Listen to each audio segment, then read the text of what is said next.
Well, when it comes to mental health, there's all too often a stigma that is attached to talking about it. Now, slowly that is starting to change, but there is always work to be done. So this Friday night, CAMH and its community neighbors coming together to do just that, raise awareness and change our attitudes towards mental health.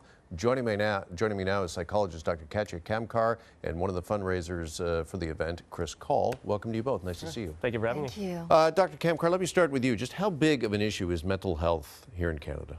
Well, as we always say, there is no health without our physical health, as we know. There is also no health without our mental health. And so we need to talk about it. And the more we are able to talk about mental health, we are able to normalize the conversation about it, and we are able to further promote mental health, focus on prevention and early intervention, so essentially breaking down the stigma. So as you mentioned, we have made significant progress, especially in the past 5 to 10 years, but there is definitely further room for improvement. Yeah, Chris, tell us about a bit about the event planned for Friday night, and is that exactly what the doctor mentioned that you hope to achieve?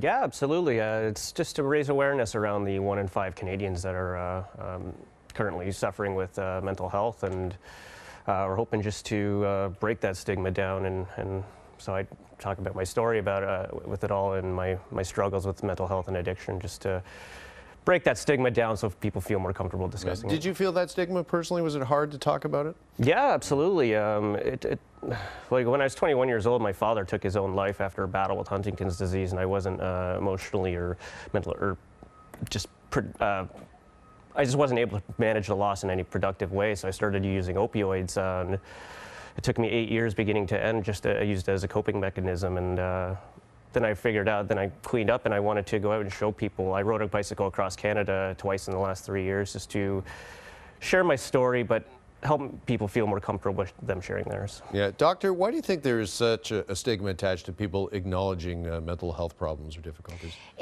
Variety of reasons. It could be lack of awareness, lack of education. It could be shame or embarrassment. But I am very much impressed by Chris's story. When I was listening to your story, I'm impressed by his resilience and your strength, and we're all so proud of you. What's important really for people to know is that seeking help is a sign of strength, courage, and resilience.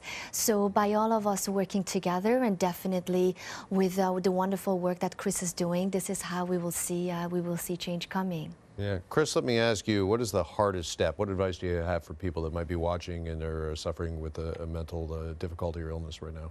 The hardest part, well, in my experience, is just getting out of the rut. Like, just because when you're just in a deep, dark place mentally, you struggle even getting out of bed in the morning. And the fact of the matter is you have to do things one thing at a time. You can, and change your lifestyle just gradually in order to make a long-lasting effort to change it all.